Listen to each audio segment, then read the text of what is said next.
In the Buddha, Dharma, and Sangha, I take refuge until enlightenment. With the practice of generosity and the other perfections, may I obtain Buddhahood for the benefit of all sentient beings.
Today, before we pick up the text again, there was a passage that I wanted to read to you from the book of the commentary of Atisha. You need to just find it a minute, just a minute.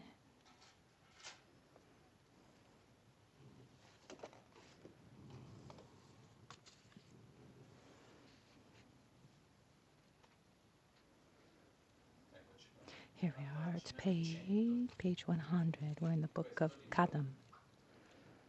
The book of Kadam.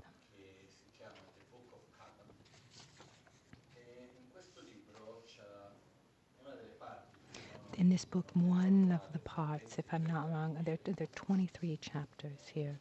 Let's see if that's right, 23. Yes, there are 23 chapters within this book of Kadam. And these are the conversations between Atisha and Tompa that get summarized into and become the jewel garland of the Bodhisattva. And there's a part here on page 100 where he talks about the qualities of those who practice the Hinayana path. He talks about the qualities that should be the basis, should be the foundation of our practice. The basis of personal liberation. Like before being able to work for the benefit of others, we need these minimum prerequisites to be able to practice. Here it says, "O eldest son, listen to me. The lesser vehicle disciples may be inferior, but they embrace the four qualities of a virtuous person." That means that. So those who follow the Hinayana path, maybe they are seen in some aspects as if they were inferior, but they practice. They are people who practice, who embrace. They practice. They embrace these four qualities of a virtuous person, and then it goes on to say, they do not strike back when struck by others. They do not unearth others' defects when others lay bare their flaws. They do not return insults for insults. They do not show hostility when others are hostile to them. So it says those who have these four qualities, these are the four qualities of a virtuous person. Those who have these qualities, they don't strike back when others strike them. They don't show defects of others when others highlight their defects, and they don't insult. Others when they are themselves insulted, and they don't manifest any kind of hostility or aggression, even when others are hostile towards them.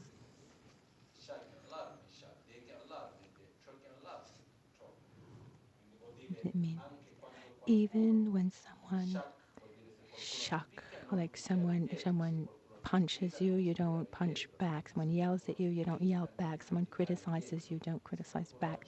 Someone acts with aggression towards you or violence towards you, it's not a reason for you to act with aggression towards them. Obviously, it's not that easy. It's not that easy, not that simple. If it were that easy, we'd all be already Buddhas. And here, and then later, there are the qualities of those who are supposed to be following the Vajrayana path. It's quite long, but let me just get to the point. Tompa asks Atisha, but is someone who really wants to reach enlightenment, what should he do? And Atisha says he needs to practice the Vajrayana path. But to practice the Vajrayana path, also here there are prerequisites that one should have, that aspects, qualities one should have. Obviously, one needs to have the Hinayana and the Mahayana qualities, but not only. On the next page, here on page 101, here's the part it shows how a Vajrayana practitioner should practice.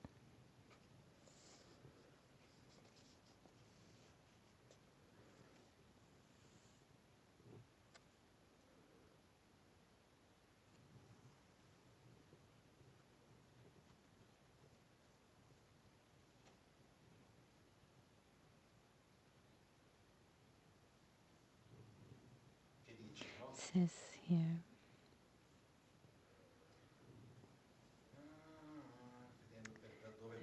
let's see where I should start.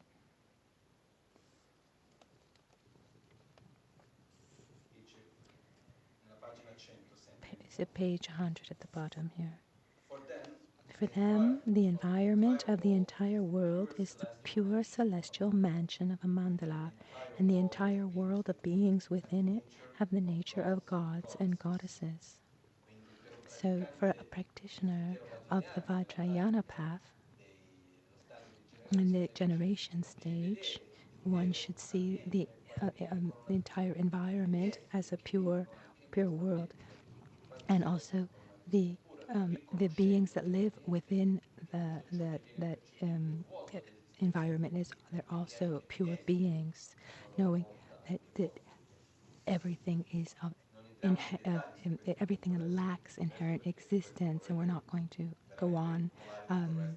We're not going to deepen this aspect just yet. We're not ready for that. Sooner we'll get to it. Whatever they eat and drink is a sacred feast. Ah la la. It is the 5 classes of ambrosia. Anything that a Vajrayana practitioner eats, it's like receiving the Gana Chakra, that Tsog. I mean, one doesn't eat in an ordinary way. Everything is transformed and offered to the deities of the body mandala. So this ordinary is transformed into the sacred. The sovereign teacher has the nature of a Buddha, while all fellow practitioners are Vajra friends. One's own guru is seen as inseparable from the Buddha, and all practitioners are seen as Vajra friends or brother and sister, Vajra brother and sister. So these are people we have a deep connection with. Whichever knowledge bearers gather, male or female, they share the nature of divine heroes and heroines. They are indivisible. They are indivisible within a single wheel of time. All of this is nothing but a pure vision. When other practitioners are perceived, they're seen like divinities. They're other practitioners. They too are not ordinary beings, and all of this is lived within one single wheel of time. What does that mean? Atisha means here that it's a little bit difficult to understand, but it means here's the translation in English. It's a little bit difficult to understand. They are indivisible within a single wheel of time. There's a way of looking at reality where past, present, and future are the same nature. But what comes next says, now someone confused think this to be other than a mandala? Does he err and fail to view them as male and female divinities? Does he not recognize his teacher as the Buddha? Does he commit negative karma in relation to his Vajra siblings? Does he proclaim profound secret mantra in the marketplace? Does he not generate and perfect the mind, but instead dwells on the ordinary? Does he not consecrate his food, but instead leaves it as ordinary? Does he not know how to transform food and hold it as inherently real? Does he let Does he let his mind be stirred by the winds of conceptualization? Does he not equalize attachment and aversion towards good and evil? If so, he is not a tantric adept, but someone with soiled commitment. So I'm speaking in English.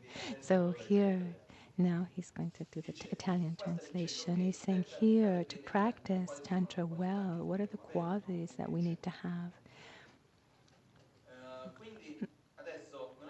It's not that he says is maybe someone is confused, is not able to see one's own surroundings as a mandala, or maybe he's making a mistake and he's not able to see the people the beings who live there as pure divinities, or maybe he's not able to recognize his own teacher as a Buddha, or maybe he's committing negative karma towards his own Vajra brothers and sisters, or maybe he proclaims, or maybe he talks about tantra or talks about secret teachings in ordinary way in the marketplace, without, in the wrong context and without understanding.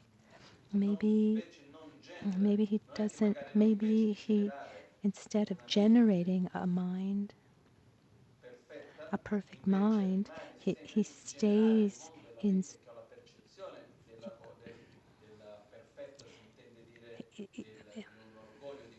Instead of having,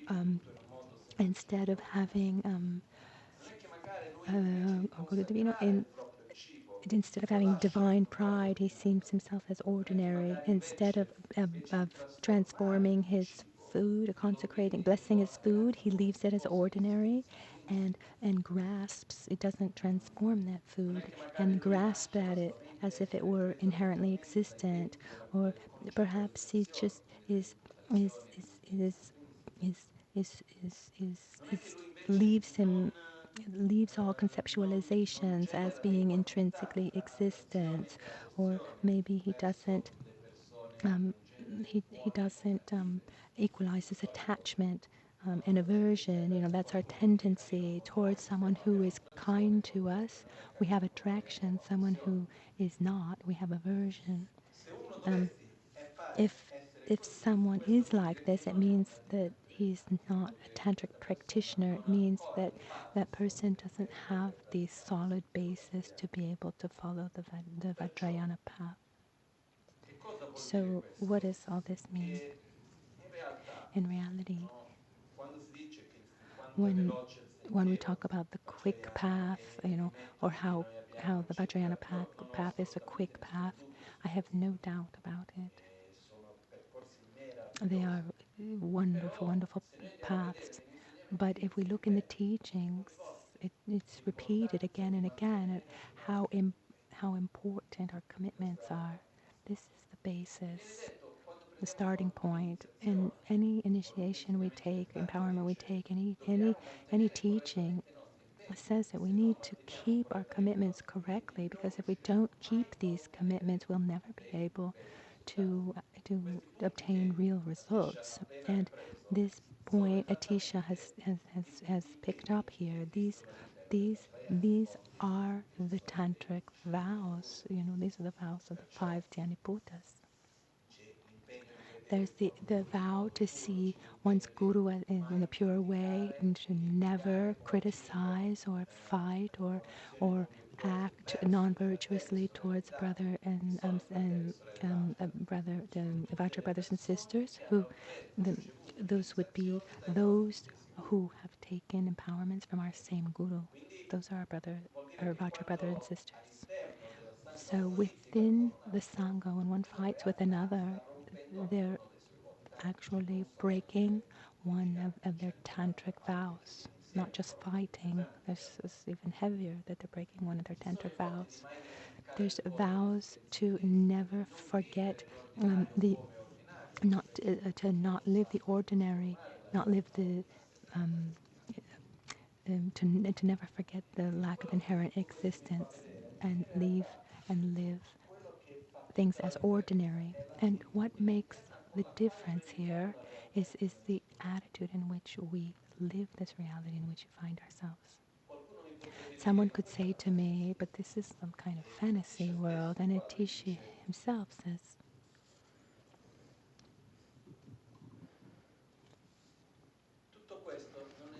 all, all of this is nothing but a pure vision. And someone could say to me, well, so this isn't the reality.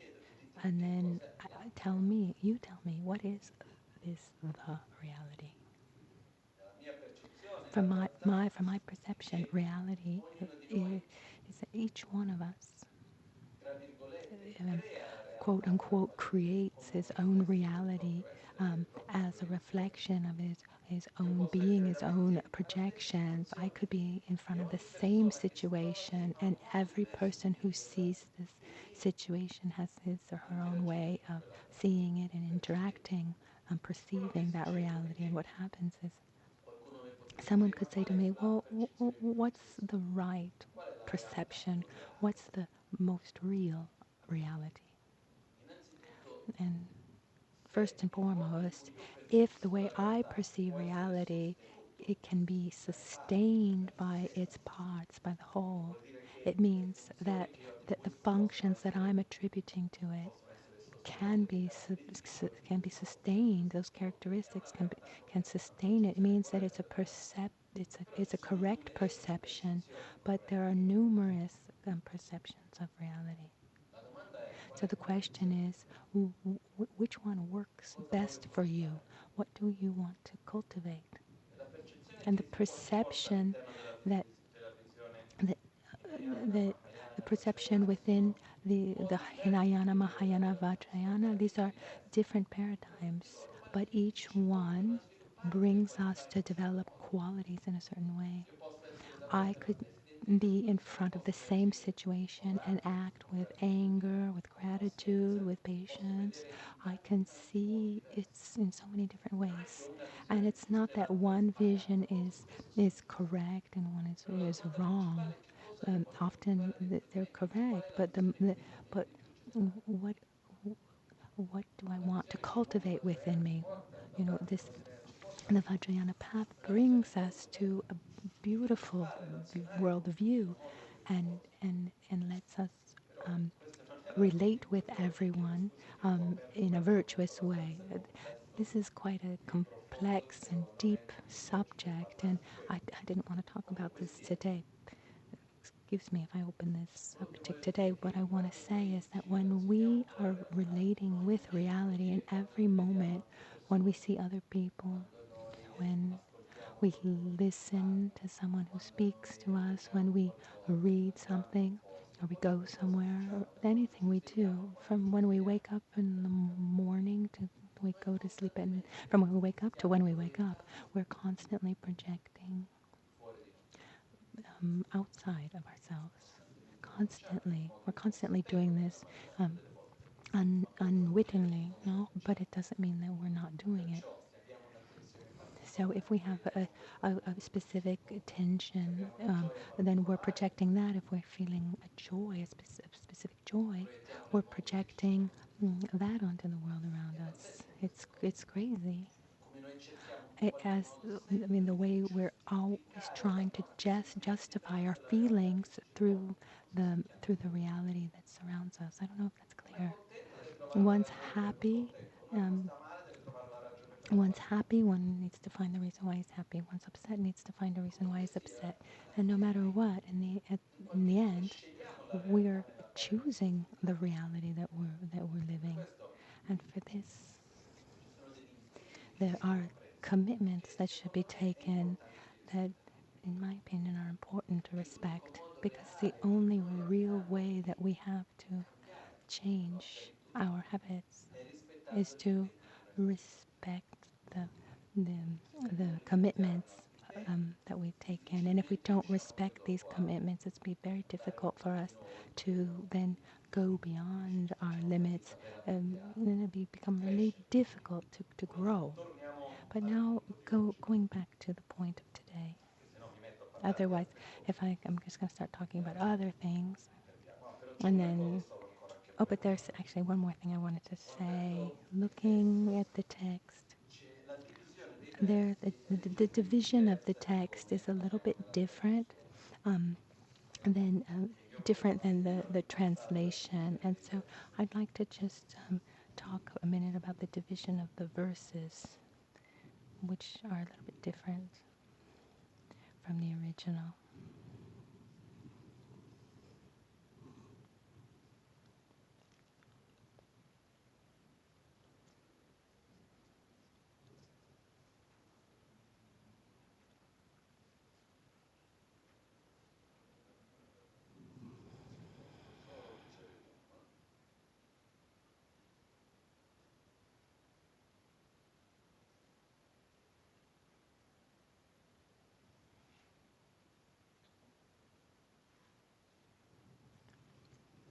Just a minute, we're getting there. So the first part is correct, which would be the the the, the, the second chapter says, put aside all doubt and hesitation and take delight in earnest practice. Then the next two verses make reference to another conversation: abandon entirely lethargy, foggy mindedness, and laziness, and exert yourself constantly with enthusiasm. Foggy mindedness, dullness.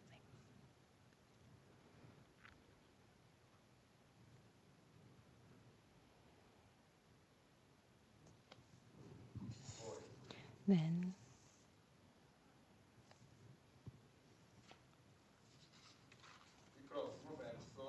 the next verse says, with mindful recollection, vigilance, and conscientiousness, guard the doors of your senses at all times. Again and again, thrice by day and by night, examine the continuum of your mind.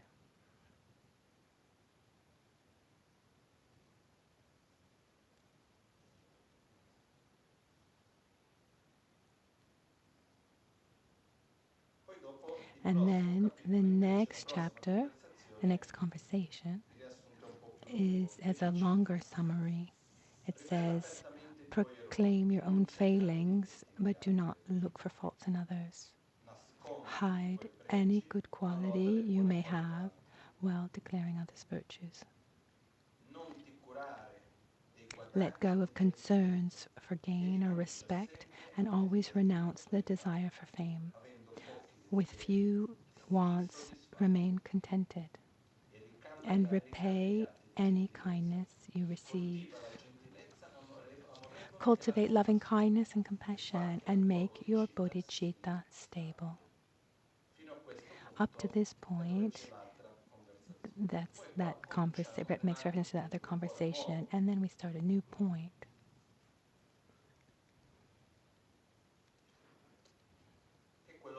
Which is where we begin today, which says,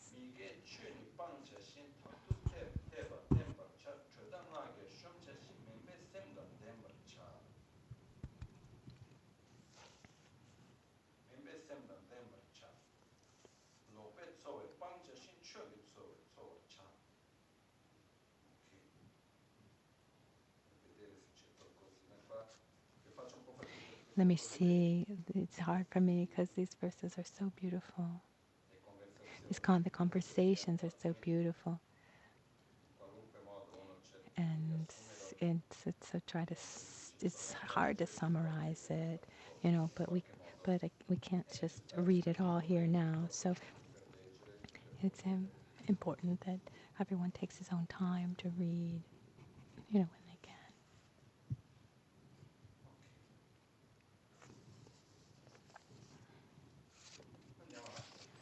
So let's go on.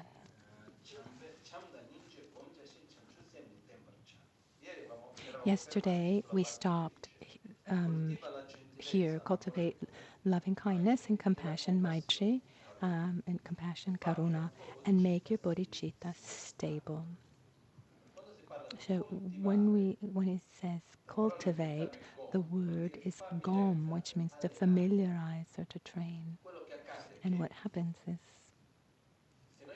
if we left ourselves to be spontaneous, and once in a while we would have feelings of love, but very often we'd also have feelings of self-grasping, more self-grasping than taking care of others. So that's why we need to remember and try to always direct our mind to giving value to the happiness and the suffering of others. So when we're face to face with another being, independently of who that that person is or what they've done for us, they are their happiness and their suffering are important, for us, for me. Your it doesn't mean taking care of others doesn't mean abandoning yourself, but it means taking care of others in the same way we take care of ourselves. So the verse of today says,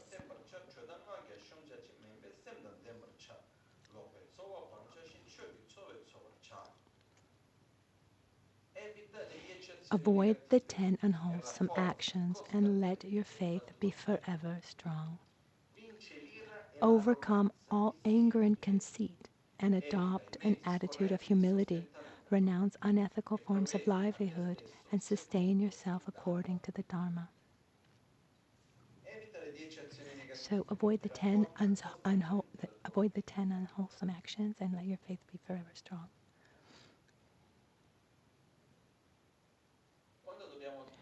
When we need to describe what is a positive action or what's a negative action, the definition that is given in the philosophical text is a definition that works, but I don't like, because it's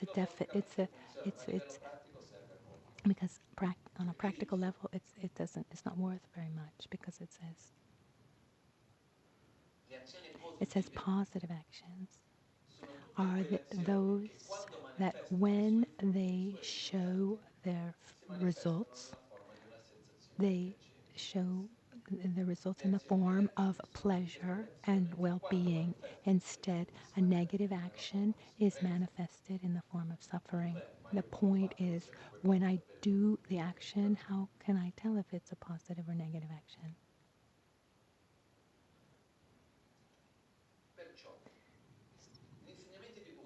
In Buddhist teachings, generally speaking, 10 negative actions are described, of which in reality there are 3 negative actions and 7 paths of negative actions are also called. Because the real negative actions, the main ones, are mental ones.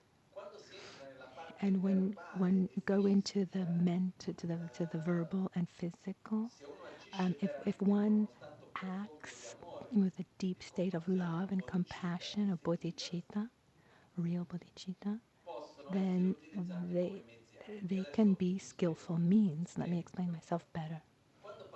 When we talk about negative and positive actions, generally speaking, to have a broader idea, negative actions are those that are done with selfishness, with anger, with jealousy, attachment, arrogance, with aggression, with hate, and any other manifestation of mental defilements of this kind. The words we say, the actions that we do, and they're listed as 10. There are 3 of the body, 4 negative actions of the speech, and 3 of the mind. The 3 of the body would be to kill,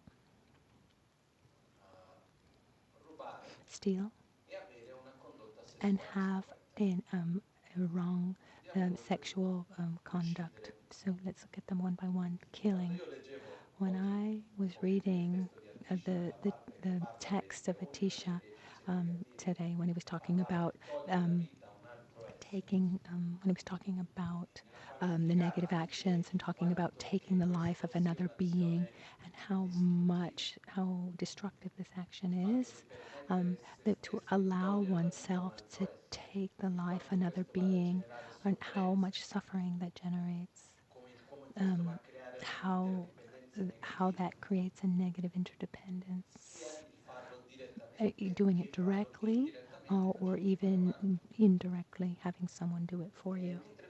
And as I was reading this, I wasn't able to not connect this with eating meat, because what happens is, if we look in our society, the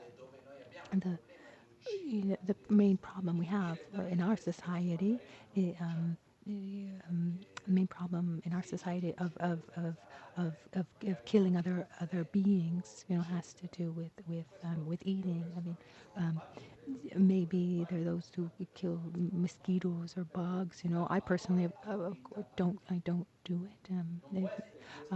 We need to give value to the life of other beings. We can't say, let may all beings have happiness and its causes as long as they don't bother me, like a little mosquito, who that takes away my sleep or my disturbs me. In There was a village in Tibet, in in in in Tibet, in a village, they said that mosquitoes are not sentient beings because there was no blood in they didn't have any blood, and so they were allowed to kill them. But we can't take the Dharma, the teachings, and adapt them to our needs. No, one of the most violent, aggressive actions that one can do would be to take the life of another being. On our side, it's important to really try to avoid and always possible to take the life of another being. Obviously, we're talking about not killing human beings, or not killing animals, and also insects. So it's something should absolutely something to avoid. Death is part of life, and it's impossible to of I'm sorry. In the interdependence of our actions, it's impossible to refrain completely from creating suffering. We take a car or we walk, we're going to kill insects, but these should be taken within the four actions. It's the intention of the action, actually doing the action, wanting to kill, doing something to kill, concluding the action, um, um, and the last would be to rejoice for having done that action. These are the four parts that make an action complete. But when we talk about not killing, but it's not only directly, but it's indirectly too. All actions can be divided into three. Doing the action directly, having it done by someone else, or rejoicing for the action that someone else did. So I could kill myself, I could have someone kill for me, or I could rejoice rejoice for someone having killed.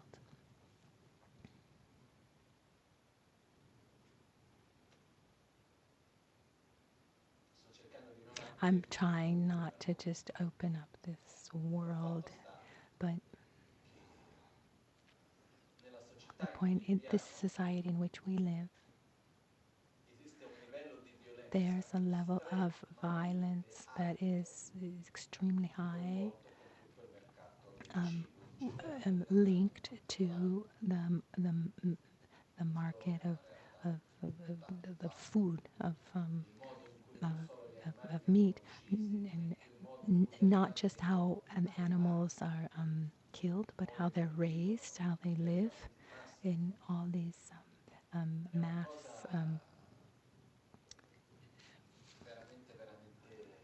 It's something absolutely cruel. The only word that comes is something that's just extremely cruel.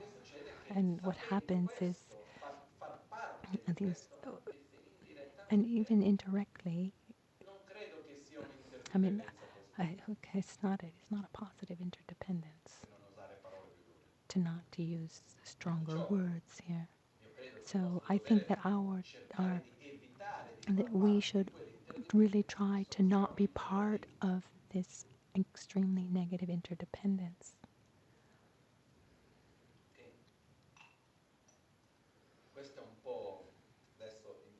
This is just in a few words. Of course, what we don't see, what we don't hear, what's far, seems like it doesn't exist for us, but it's not like that. So when we say that we should avoid the 10 unwholesome actions, the first is to not kill.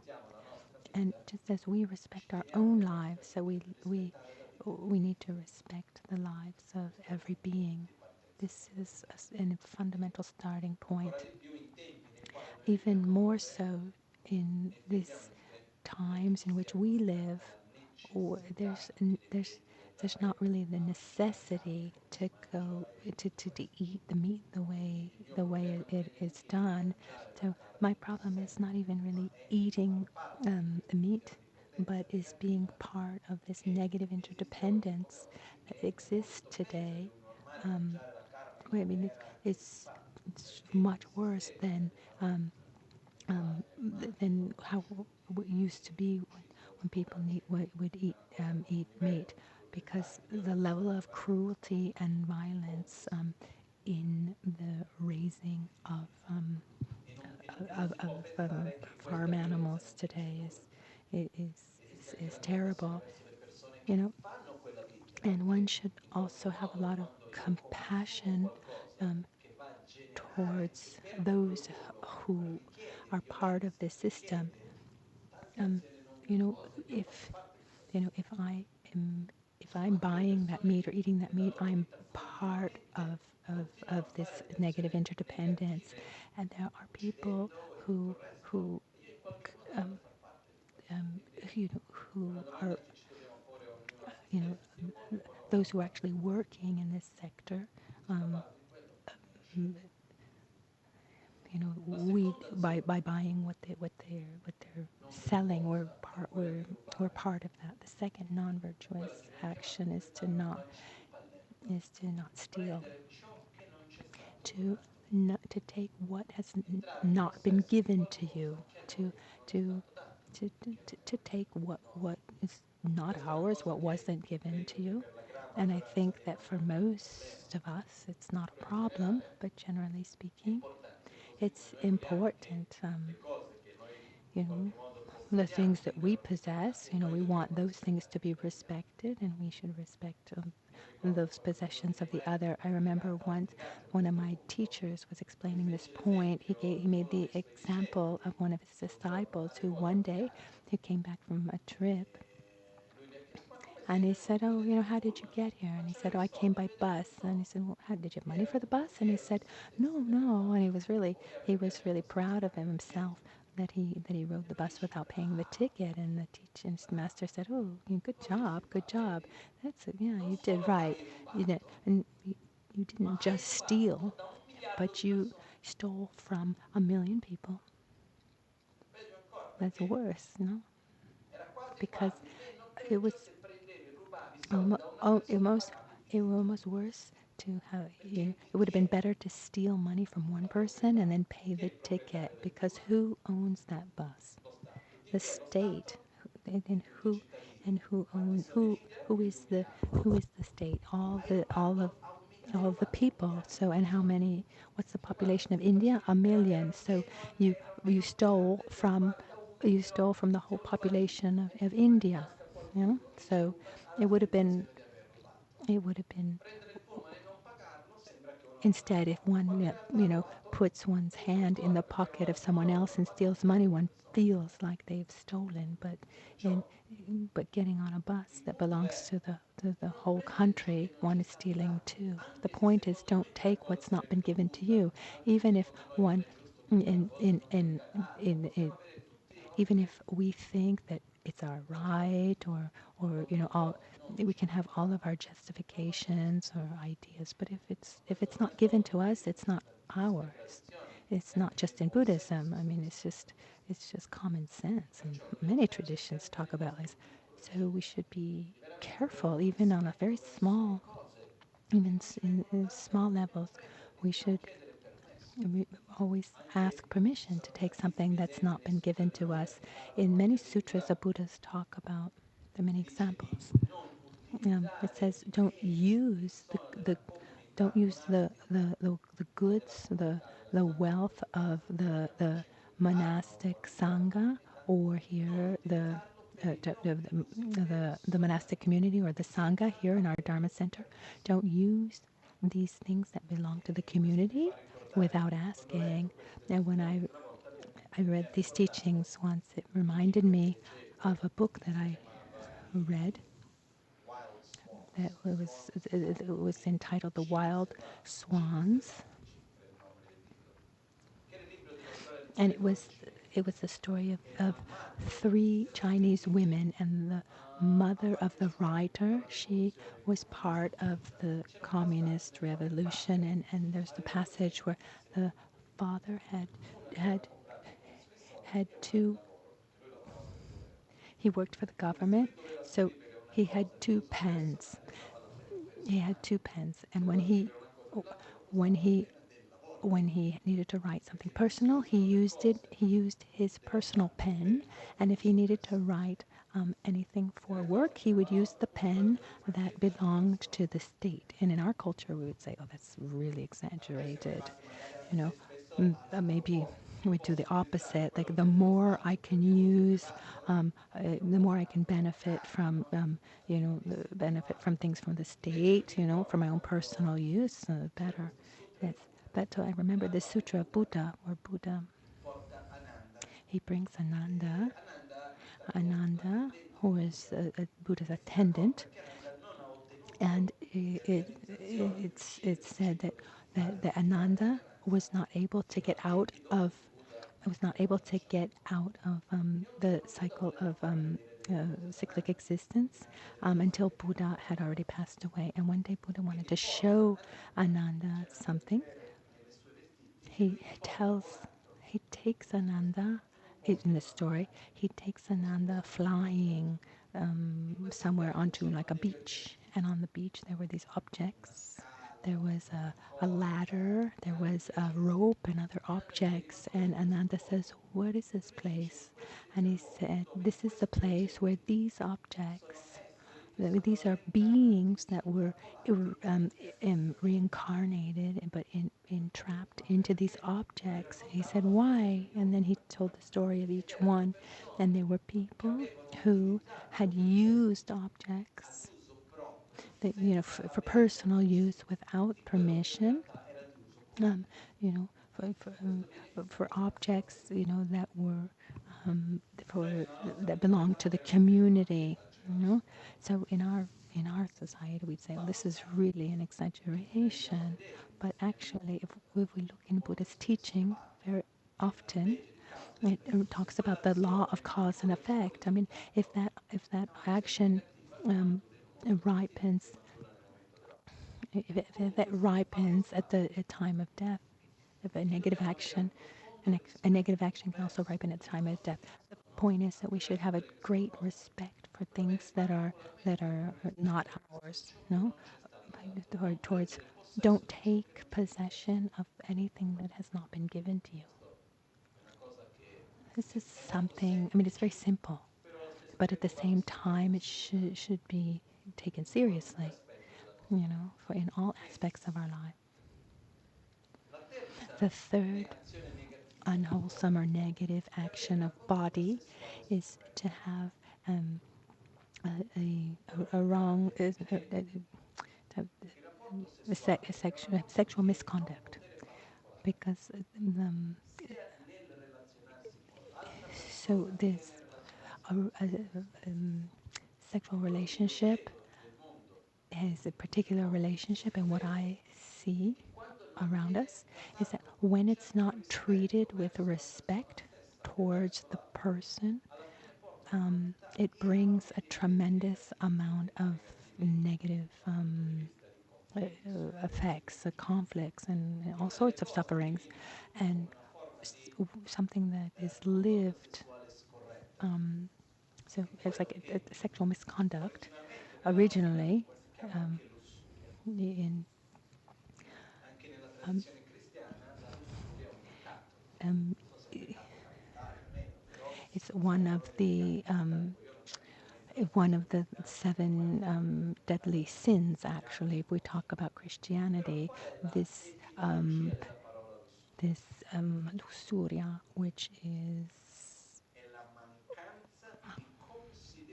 this lack of consideration of the dignity of the object of desire. It means I want you and I don't care what you want. I don't care if possessing you is harmful to you or not. Lust, sorry, he's talking about lust. So obtaining something, in this case, we're talking about a person. So possessing the body of another without to using the body of another for one's own pleasure with without considering the dignity of the other, the needs of the other, the desires of the other. In this sense, is a sin. It's a non-virtuous action. It's a mistake. So, something important, and when we talk about this, means that between two people there should be a commitment, and this commitment should be respected. And this is also an important aspect. But what happens is if we see many traditions, there's so many rules that have to do with the sexual relationship because it has an amazing power. It could be positive or negative, and so it should be treated with respect. It should be treated with value. What I see very often is that I I see I see people with people have like a sexual misconduct where they're more missing respect for themselves, and that creates many problems for self-esteem or conflicts, and you know and of without talking about problems of sicknesses or conflicts with other people, and so many other things. What happens is being something deep, sensitive. I mean, it's something that it should be treated with respect and the right amount of consideration. It's not for nothing that among the it's not for nothing that sexual misconduct is part of one of the three unwholesome actions of the body. So respect towards one's own dignity and the dignity of the other. So it means respecting the commitment of the other and the desire of the others, and often it's not just about the other person, but it has to do with even others. You have to consider what these actions also bring, and then there's also the commitment between two people that needs to be respected.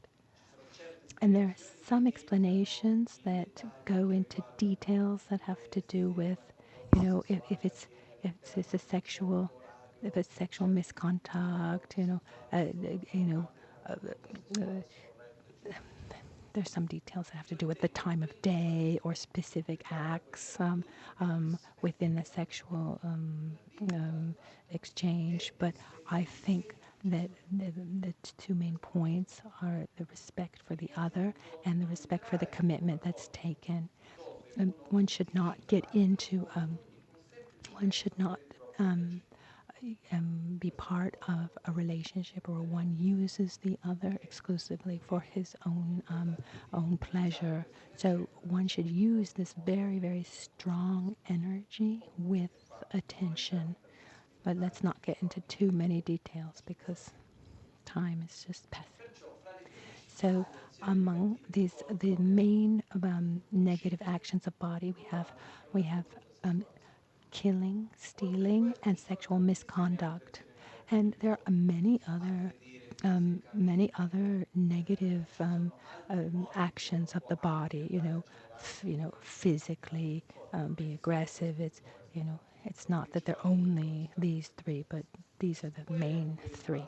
And then we have those of the four negative actions of speech. The first is to lie, because when one creates the habit of lying, one then spends his life in a lie.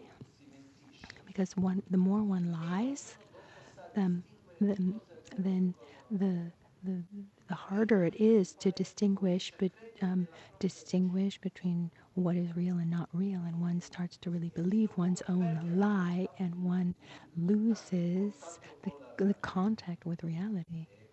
And this is really dangerous because we start creating parallel realities for ourselves. When one creates this habit of lying, one is lying to himself. It's something that's really harmful. And when one is used to lying, karmically, one loses the power of speech. Someone who lies a lot, even when one speaks the truth, people don't believe him. And the opposite. This makes me recall the story of a practitioner who went to the mountains to meditate. And at a certain point, he was taken by like a cannibal monster. So he was kidnapped by this cannibal monster in the mountains, and this monster was preparing the fire. He was going to eat him. He was preparing water to boil him, and at a certain point, the practitioner went to the monster and he said, "Excuse me, monster, just one thing. It's fine that you want to eat me. It's fine that you want to kill me. I don't have problems with that. I don't have problems driving. I don't have problems dying. There's just one thing. I need to go to my master. I need to thank him for a teaching that I received, for which I didn't get a chance to thank him. But for the rest, it is fine. Now I'll come back." And the monster looked at him and said, "What a strange man." I said, "Oh, okay. I'll let you go. I'll let you go because it'll be so easy to capture you again. But go and come back quickly because I'm boiling the water." So he goes down to the village, and the people said, "How did you get free? How did you get free?" He said, "Oh, I'm not free. I just came down to the village, and then I'm going to go back." He went to his master. He did 3 prostrations. He thanked him for the teachings he had received, and he went back to the monster up in the mountains. And when the monster saw him, he said, "Are you stupid?" He just wasn't able to believe him. He said, "I let you go, and you're coming back to me? Oh, why did you come back?" And the practitioner said, for many, many lives, I have not lied. And it's not for this one life that I'm going to lie now. This really touched me so much. And then then the monster said, "Why did you go there?" And he said, "Well, I'm not gonna tell you. I mean, you're not worthy of these words. Go ahead and eat me." And then the monster, to make the long story short, at the end, the monster said, "I really, really want to know." And then he finally says, "Okay, I'll tell you, but on one condition. Okay, I'll tell you, I'll give you these teachings as long as you promise not to hurt any more people." So this monster takes this commitment to not harm anyone else, and the practitioner becomes his teacher, etc. And what really touched me in this story was this story was the part where he said, "For many lives I have not lied, and it's not for this life that I'm going to start lying." I mean, someone who does not lie has such a strong word, such a strong power over speech. When someone does not lie, and then when one says something, one is sure about what one's saying, is one doesn't doubt one's own perception, because one doesn't play these games of reality where one tries to distort reality a little bit, or one, turns things around this way or that way. So it's really important to respect this rule of not lying. In some teachings of Lamrim, for example, they give the example of, like, if you're walking in the middle of the woods and you see a rabbit go by, and then right after you see a hunter, and the hunter asks you, "Have you seen a rabbit?" What do? If you say, "Yes, I saw him," then you've said the truth, you've told the truth. But if you said he went that way, then you're helping that man kill an animal. If you say, "I'm not going to tell you," then you can imagine maybe what's going to happen to you. Maybe you're going to create a dangerous conflict there. So this text says, and just pretend to be stupid. Then it says, "Have you seen the rabbit?" And you say, "Oh, what a beautiful day." Or you change the subject. Don't say yes, don't say no, just go somewhere else. Just change. This was one example that was given about how important it is to not lie, because even these white lies, so-called white lies, um, it's not as heavy as a black lie, but it actually trains us to get used to lying in the same way. So don't lie. The second negative action of speech after lying is to using one's speech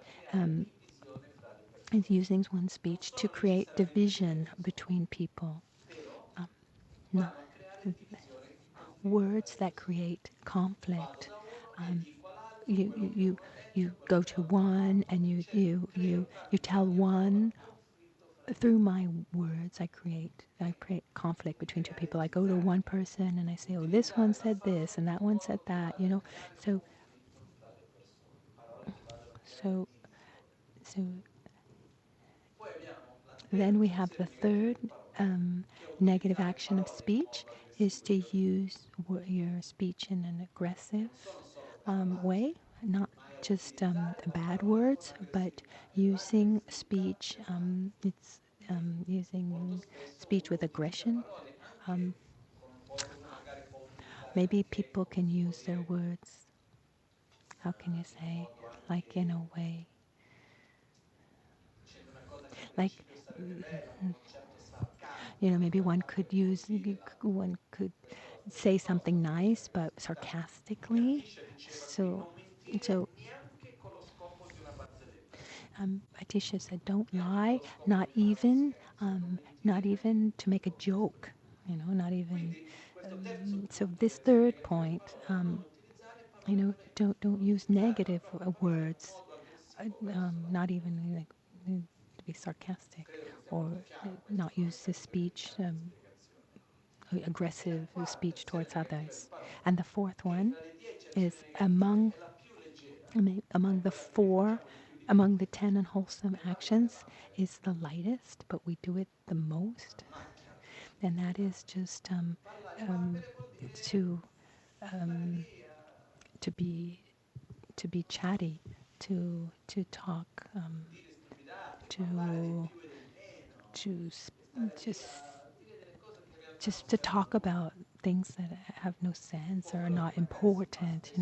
Just when people are eating together, drinking together, just talking about nothing really. What maybe people look for things to talk about when there's really nothing to talk about. So normally this generates either attraction or aversion, and it's difficult for this kind of chatter to generate wholesome minds, and and and in doing this, one is not giving value to one's own speech. So don't be superficial in your speech. So this is not. I mean, Buddha gave so much importance to this. At the times of Buddhists, it's not just a problem of today. So we need to be careful about this. Then we have the 3 negative actions of mind. The first one is to desire what we cannot have. Desire something that belongs to another that we cannot have. Desire things that in reality that we cannot have. Or maybe we don't even need them, but things that belong to others.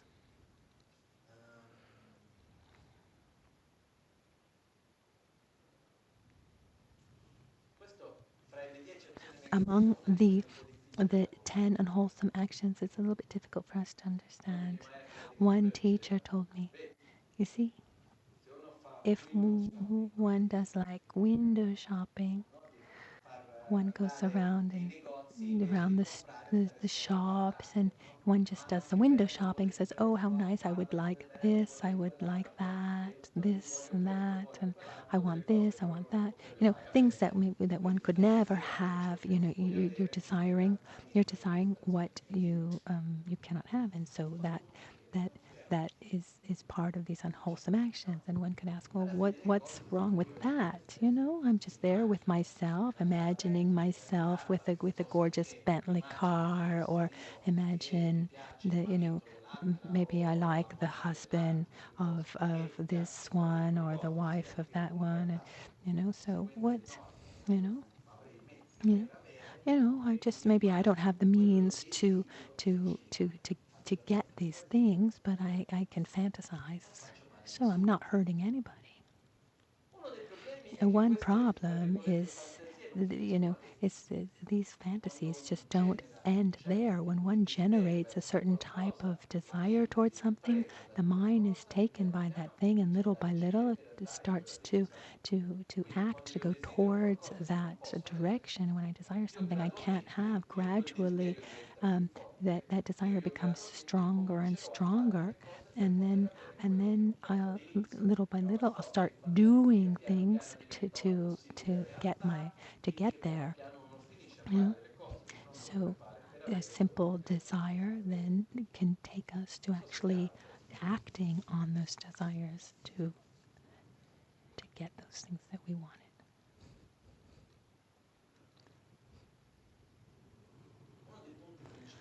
One of the main points. One of the causes of our sufferings and of the causes of our non-virtuous actions is our desire. And when one is taken by desire, one can lie, one can enter into conflict with someone, and when we desire something, for which we do not have the means to get. We end up being like a slave to that desire, and then gradually this takes us to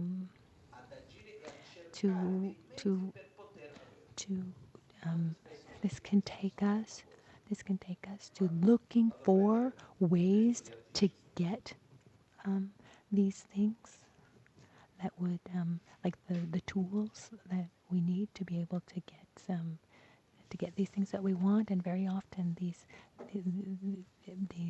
way that we try to get it is not virtuous. So now let's look at what Atisha says. When I first read it, I was a little perplexed.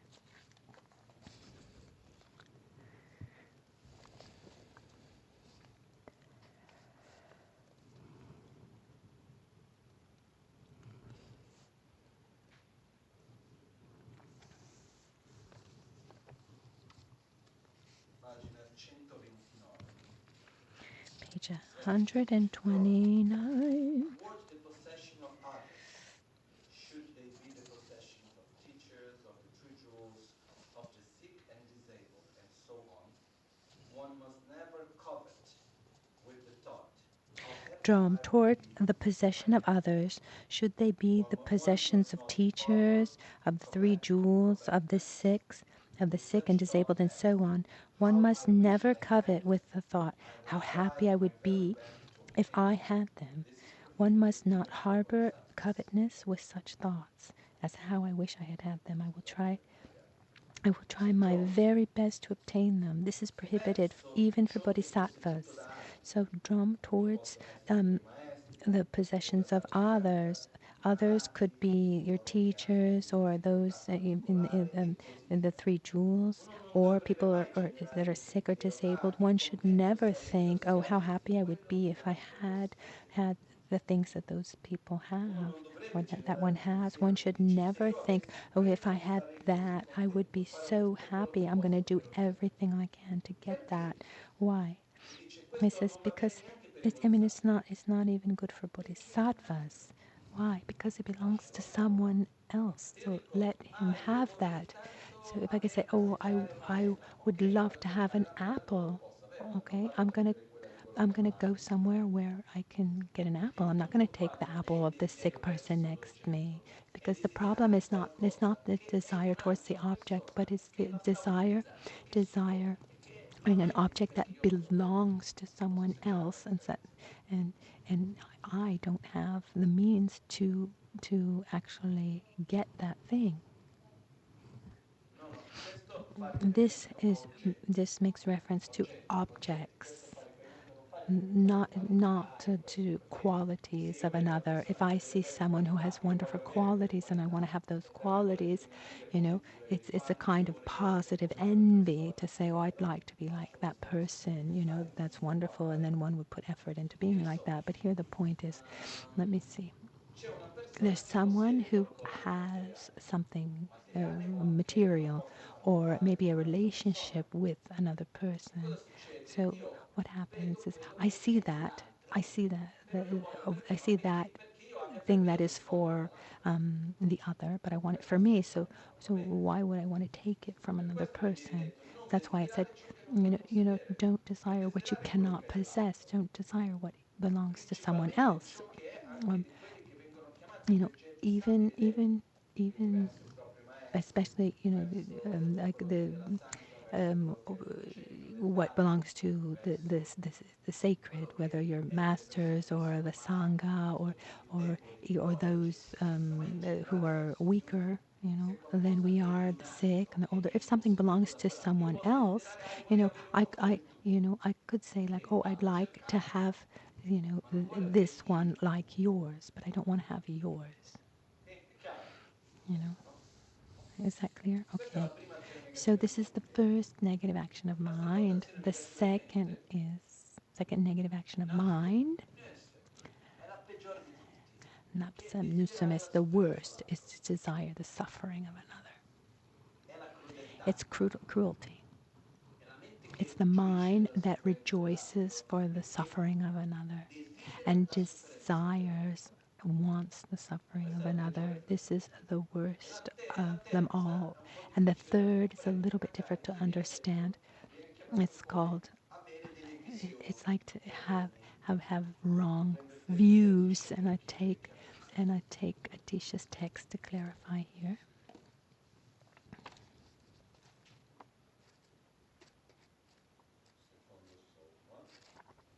Just a second, I find the page.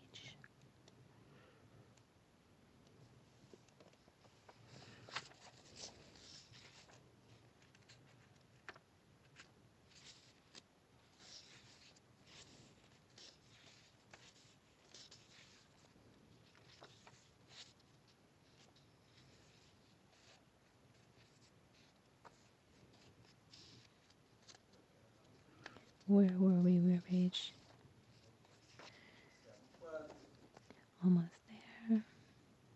dice a pagina 130, secondo paragrafo. Page Dice, il Buddha 130, second dire che il paragraph. Buddha non è vero, dire che il Dharma non è vero, So, dire che la comunità della Sangha non è vera. furthermore, saying that the Buddha jewel is Dire untrue, che nel that the passato Dharma ciascuno is non untrue, esiste, that the dire che Sangha l'ente del community is Dharma untrue, that non esiste, quindi che le azioni that non portano a there are risultati. no previous and future Quindi worlds, queste that there percezioni is no law sono of facili di karma and its continuare come effects. mantenere And degli these are stati. like these are I suoi maintaining errori wrong sono views. verifiche di These questa are nuova views realtà that are che just portano inconsistent però with a sua reality volta ad and agire in un they modo non virtuoso. also bring one Perché to se io act in an credo unvirtuous che way. If I le believe, for azioni non example, portano a that risultati, non sono actions don't bring a result, then I'm not compie. going to be careful about the actions Se dico that I no, io ho la do. If visione I che la have this realtà view è that reality indipendente is completely dall'osservatore, independent non from the dall'oggettività del observer, mondo delle then logiche di then relazionarsi I'm con not going to l'osservatore. Per I'm not questo going che to take that vengono chiamate care as the visioni. observer. These are Adesso, erroneous views. su questo c'è un punto And there's an importante important point here. che vado a prendere qua ancora, se non And mi va here, chiedere aiuto ad Atisha. we're going to ask Atisha's help here.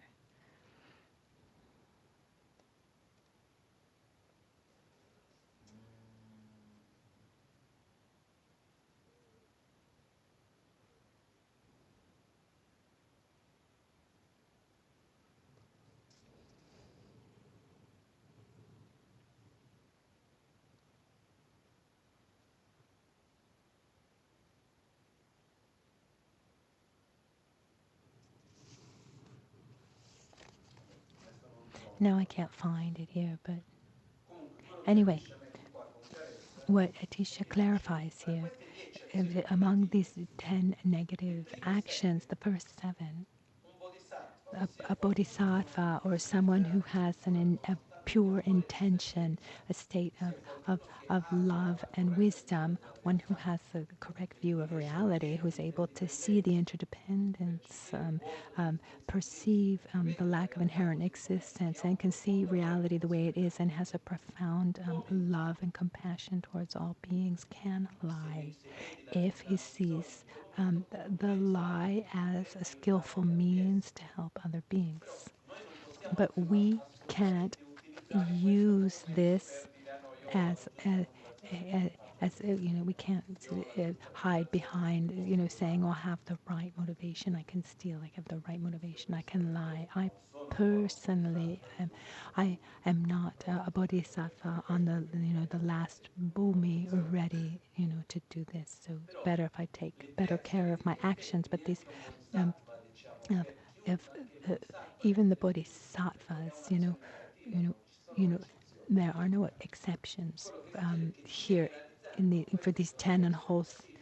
Quello These che però these determina principalmente un'azione negativa è la motivazione che io what voglio determines an farlo. action to be Però negative or quello che not is accade the è che per motivation. il But for 99.99999%, and we can go on and on and on and on, is it, riusciremo a you mentire know, senza una motivazione egoistica, it would be riusciremo difficult. It would be semplicemente difficult for us to lie without a selfish, usare una parola aggressiva e violenta o without, veramente desiderare not out of selfishness, or perciò use non aggressive cancellare words, proprio l'intenzione, you know, però in generale ciò without, che determina with mental principalmente defilements. But l'azione negativa è la what motivazione che uno ha. mainly, um, what mainly Quindi infatti ci defines dice, evita le 10 azioni an negative e action being rafforza positive la or negative is the positiva con la motivation. fede. So he says, avoid the Costantemente 10 unwholesome deve actions and let your contattere la faith be mente forever strong. con il nostro obiettivo. Just always connect Cosa io back to voglio? your objective. What do you want? Io voglio essere I un essere want di to be saggezza, a being of wisdom. I want to develop compassion. I want to be free from my own dynamics of aversion and jealousy and anger. I want to be able to relate with everyone harmoniously. I want to be able to be free from the cycle of samsara, and I want to help others do the same. For this reason, I take refuge in Buddha, I take refuge in the Dharma, I take refuge in the Sangha, so that they can help me along this path. We reinforce our faith, we recall our objective. It's important to always repeat it, to remember it. And what happens here is that together here, there's this last part just before concluding for today. It says, overcome all anger and conceit and adopt an attitude of humility. Of humility. Why?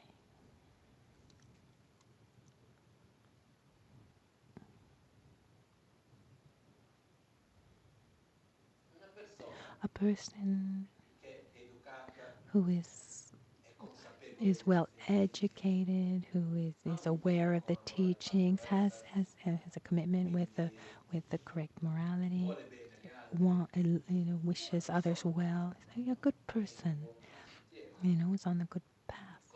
What happens that when that person incorporates, like when is incorporated by anger, does the person maintain that virtuous, educated behavior, or does he lose control of himself? He loses control of himself. And what happens is, it's like when one gets drunk.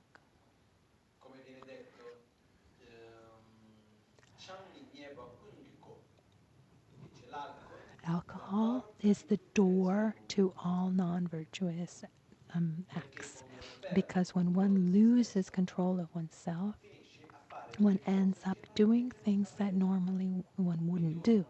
So, and when one loses control of himself, he ends up lying when maybe he wouldn't lie, or act with aggression when normally he wouldn't, or says things that he wouldn't normally, and he normally wouldn't do.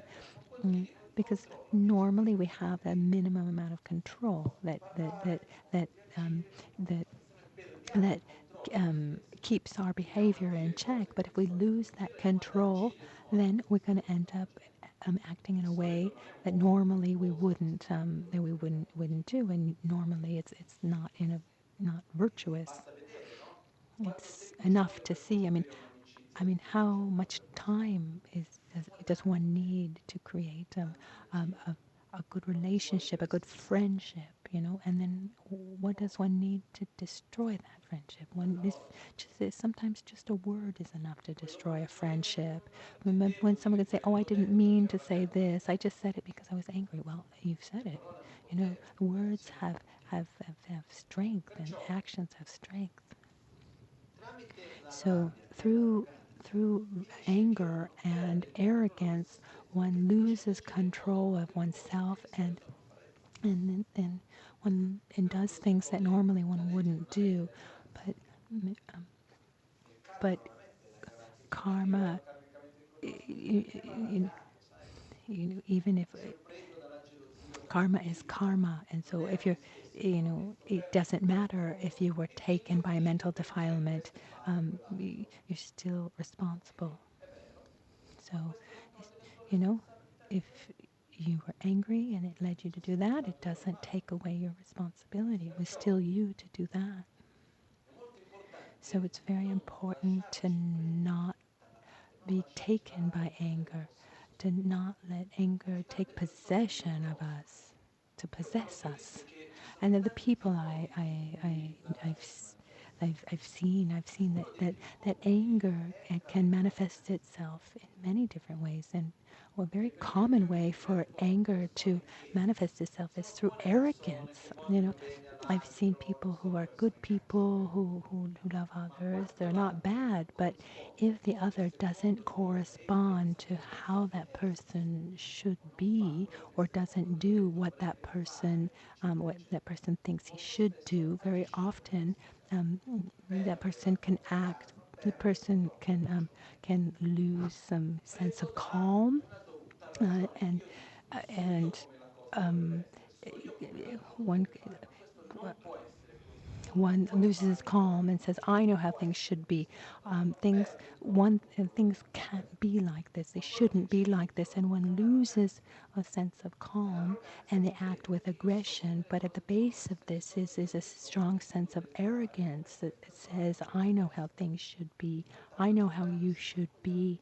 And this brings a lot of problems. There are other cases where one reacts with aggression and anger, where at the base of that is anxiety and nervousness. And sometimes in other cases, someone can be taken by so many reasons. Maybe is not able to face certain situations. So there's some kind of tension or nervousness inside that comes out, or there's a physical aspect, a hormonal aspect, astrological aspect, whatever it is. One starts to generate this like inner tension that just grows and grows, like a that just it grows until it explodes, almost like something energetic. But the problem is that when one feels this strong tension within, it needs to explode. But instead of recognizing this kind of energetic process that's happening, instead of like putting the head under a pillow and screaming, or instead of going out running in the snow or getting under a cold shower, to let this energy pass, one tries to justify his own tension and malaise onto the world around, pointing fingers here and there, and until we um, but what happens when the pressure cooker explodes, there's the tension is no longer there, but all those things were done, those words were said, and the damage has been done, and then it becomes very difficult to put it all back, in place.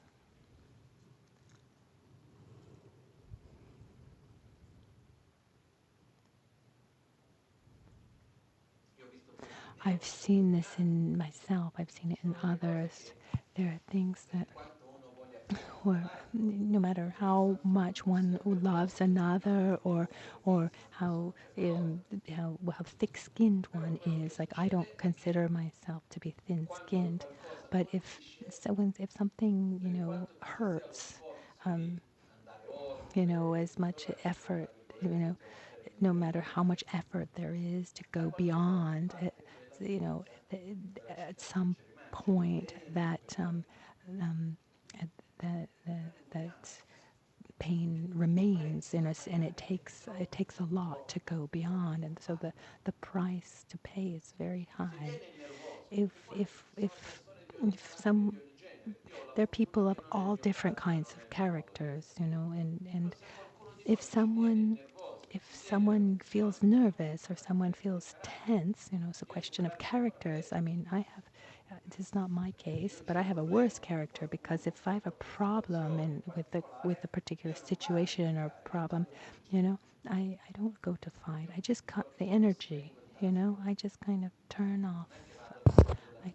I turn off the button, I don't go to that channel and say, let's watch this bad station. No, I just turn it off. And in some cases, it can be even worse. It's something really quite intimate, that I'm sharing a little bit with you. But like, if I'm in a situation where I try and try and try, but I see there's a conflict, and I see it doesn't bring conflicts, I don't enter into the conflict, but I remove myself. That's my way of acting since I was a child, and I don't make effort to not do this, to come back. There are other people who, when they're in a situation where they feel hurt, they have the tendency of reacting. So I understand that many of us have this tendency to get nervous, or there's this kind of crescendo that takes us to want to explode. What's important to not project to not project all of this into into actions, negative actions of speech and body on to the people around us, you know. So recognize, you know, that whether it's for like an astrological hormonal cause or because I'm not able to face a situation well, and when I'm in that kind of situation, I, I feel nervous. I mean, to recognize that, but not direct it on to the world around us, those around us, because we're going to destroy others. If we take Nagarjuna's teachings, for example, there's a kind of a table where there's anger and how much positive energy is destroyed, and it's incredible. I'm not even going to tell you because it's really it's mind blowing. It's just it's a question of seconds, you know, and some 1 second divided into 66, 66 parts. One breath divided into 66 parts. That is the time. Is the shortest amount of time that the human mind can perceive, and it's called a moment, kichikma in Tibetan. And this moment of anger towards a being like a bodhisattva or an arhat or a Buddha or someone who is spiritually superior corresponds to something like an eon of negative karma that's destroyed. So, I'm sorry, an eon of positive karma that's destroyed. So what happens is it's not about, you know, counting this all up. It just shows how anger has an overwhelming power to destroy. So one needs to say, okay, when I have these feelings of tension and nervousness, and so one needs to find a way to let it blow or let it, you know, you know, let it go, you know, recognizing that it needs to go, but not projecting it onto the world around us because it's incredibly harmful.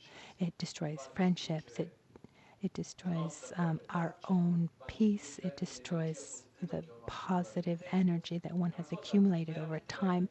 It's something incredibly difficult and negative. So here where it says, overcome all anger and conceit and adopt an attitude of humility. Don't see yourself as being superior to others. Don't, don't, I'm me and you're you. I mean, I have my qualities, you have your qualities. I have my shortcomings, you have your shortcomings. Don't compare yourself to others. I mean, if I had your same body and if I had your same qualities and defects and karma and experiences and astrological signs, and then I wouldn't be different. I wouldn't be so different from you. So I respect you for who you are, and I don't need to compare myself to you. So I do my best to act in virtuously, you know, with myself and towards other. When I see that there are some kinds of conflict, I do my best to not. I do my best to let it go and to not, you know, really block these feelings. Because if I explode, I'm going to hurt myself and others. It's always a key to this is humility. I mean, I've very rarely seen someone who's been angry and also show humility, because normally with anger, there's always arrogance, you know. When someone gets angry, they rarely say that the other is right. You know, it's an act of humility. You know, normally the two don't go together. Each one of these verses, you know, we could spend days talking about we could spend days talking about each one of these verses. This last part I'll just read quickly. Renounce unethical forms of livelihood and sustain yourself according to the Dharma. This means that our livelihood, the money and our food, our house, our goods, all these means of livelihood, they shouldn't be obtained in a violent way, like they shouldn't be obtained through theft or in a way that brings suffering to others. For example, those who are monks, for example, monks who normally don't work and they don't have like an exchange of work for money. There are five things they should avoid. One, couldn't go towards something, couldn't approach something that they like and say, oh, how much I'd like to have this, thinking that someone could bring, someone would then give it to you, or say, oh, last time someone gave me this, with the intention of getting that another time, or praising the generosity of someone for them, to give you. This would be like this would be unethical form of livelihood. One needs to be transparent and should never impose and never try to manipulate others to get something. And on the other hand, those are for monks. For most of us, this form of livelihood should not be linked to any acts of violence. Think about investments. Those who have money to invest, you should really look at where you're investing your money. If I'm putting an investment fund and I don't know what stocks I have, maybe I have just a small part of a company that is harmful to the environment or actually makes weapons. I mean, we really should be careful that we are not benefiting from the suffering of beings and the pollution of the environment.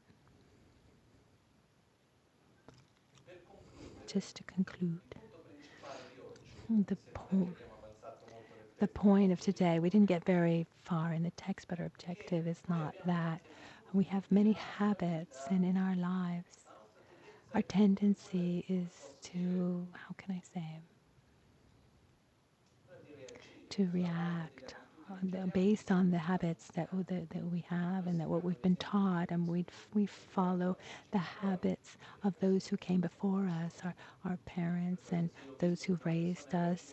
If I saw someone react with aggression, my tendency is to do the same. If I grew up in a house with a lot of lies, my tendency would be to do the same. But this doesn't take away the responsibility of our own actions. And it's really important for all of us to recognize, to recognize, how the best way to act would be. So these 10 unwholesome actions would be to not kill, and not steal, and not.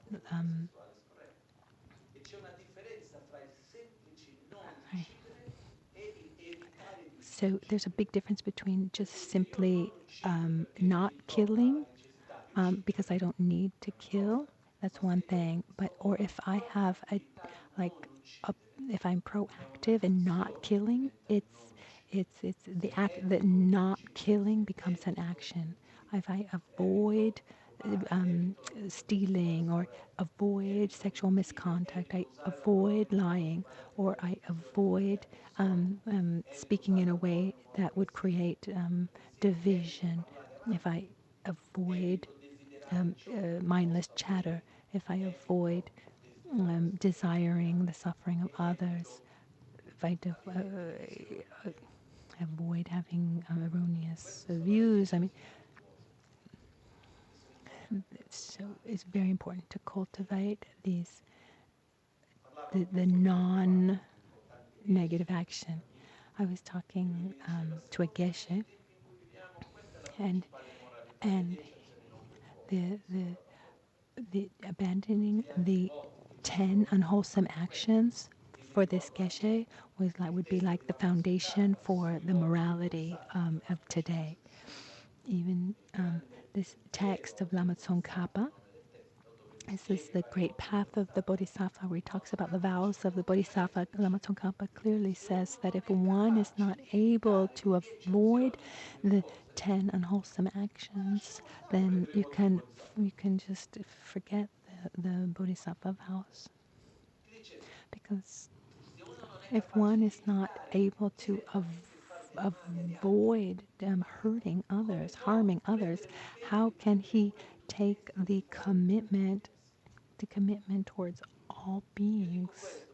I say this because every once in a while I have this perception that like, oh, I'm a Mahayana practitioner. These are, this is for like personal liberation, Hinayana. I'm a tantric practitioner. I don't need to think about the 10 unwholesome actions. I transform everything.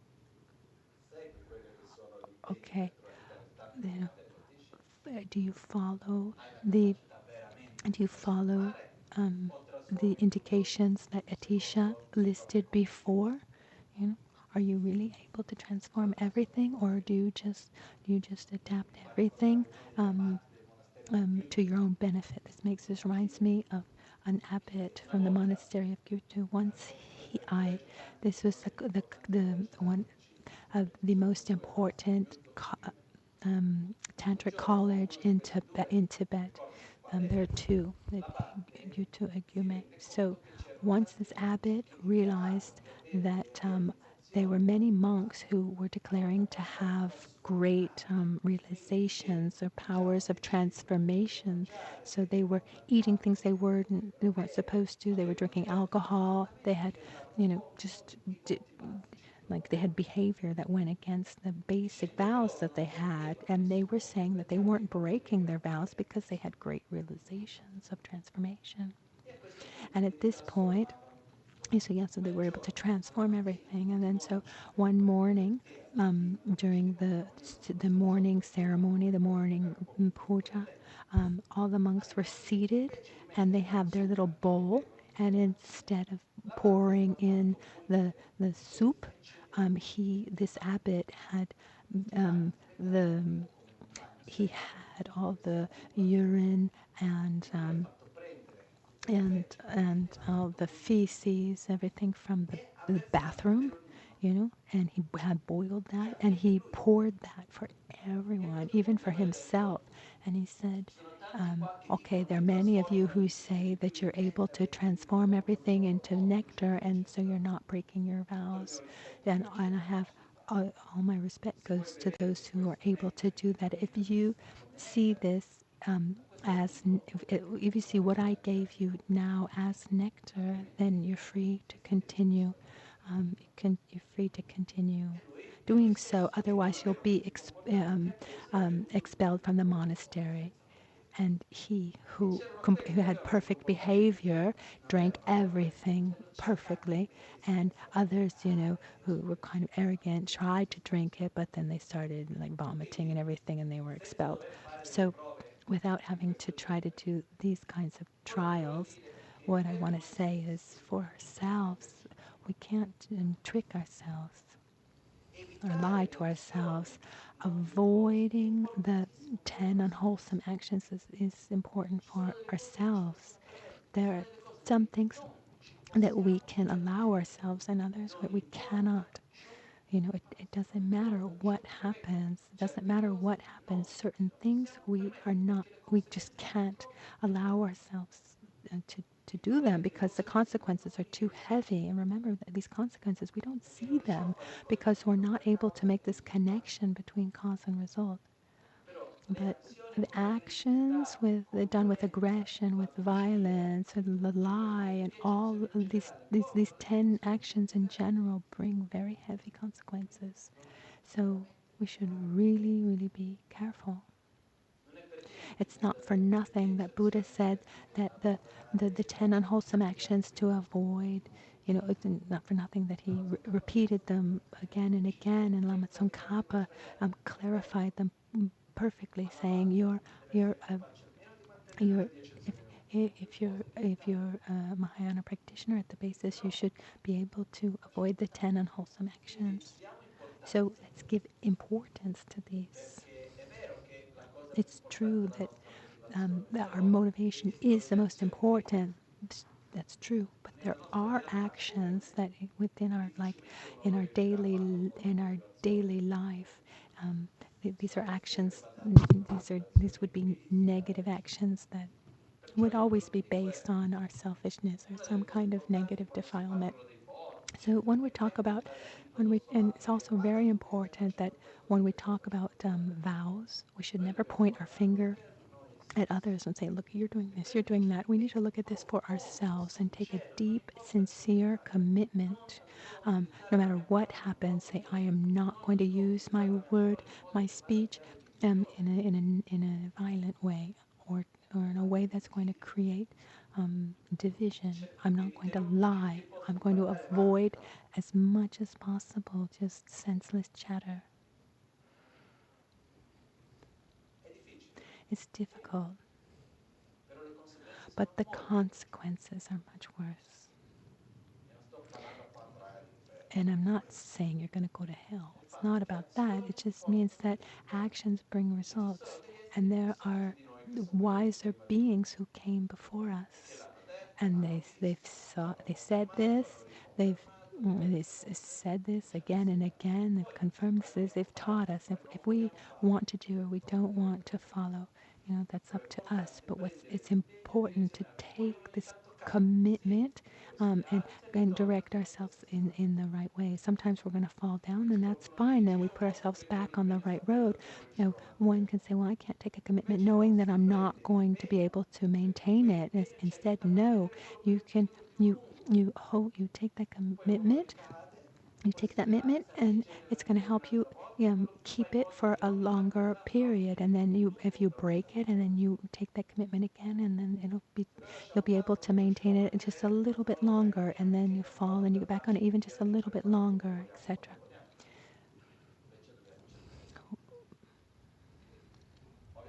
So obviously, the most important thing is to act with respect and gratitude and love in a virtuous way, and naturally, then we would avoid the 10 unwholesome actions. It's this not. There are actions, and every action brings a consequence. If I don't want to have certain types of results, then I need to avoid certain types of actions. And sometimes it's difficult, but one should really take care of this for oneself.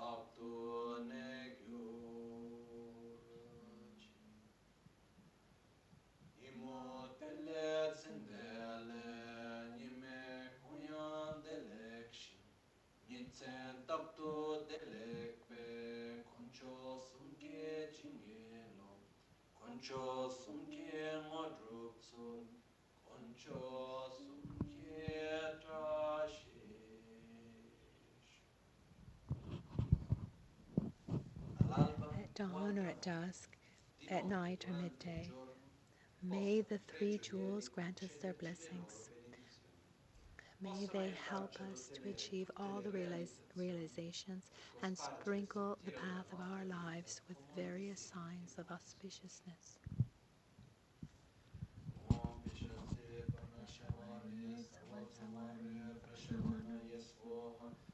Pishatse Parnashavarya Sarvatsavarya Prashamanaya Swaha.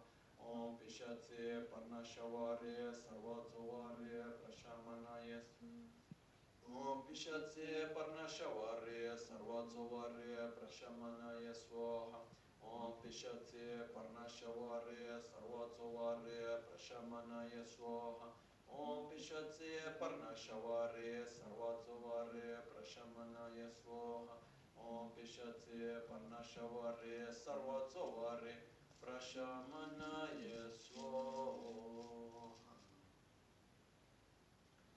Sinchene Bachine Nyudunele tangyurchi duvenini mayupa tatu chuwa me parashu menam tudan te padan sanam tatu tubayi kandrusi pola sopani chesandan tangyurchi chunam kunalan sam dunani pechi chepa detanta kesunam ki dega gyatsu toparash.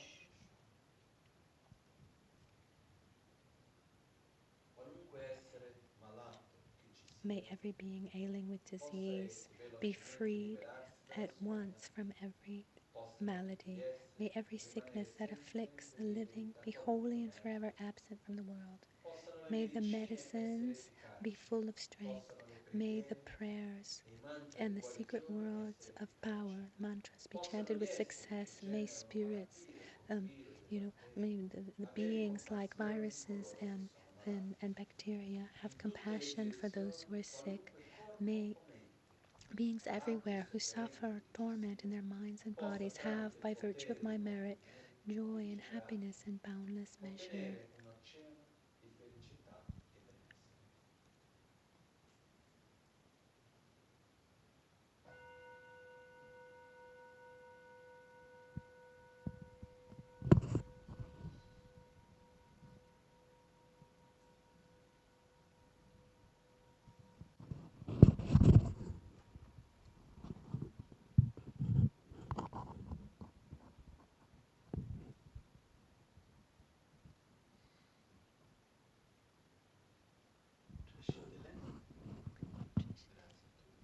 Thank you. Tomorrow we continue.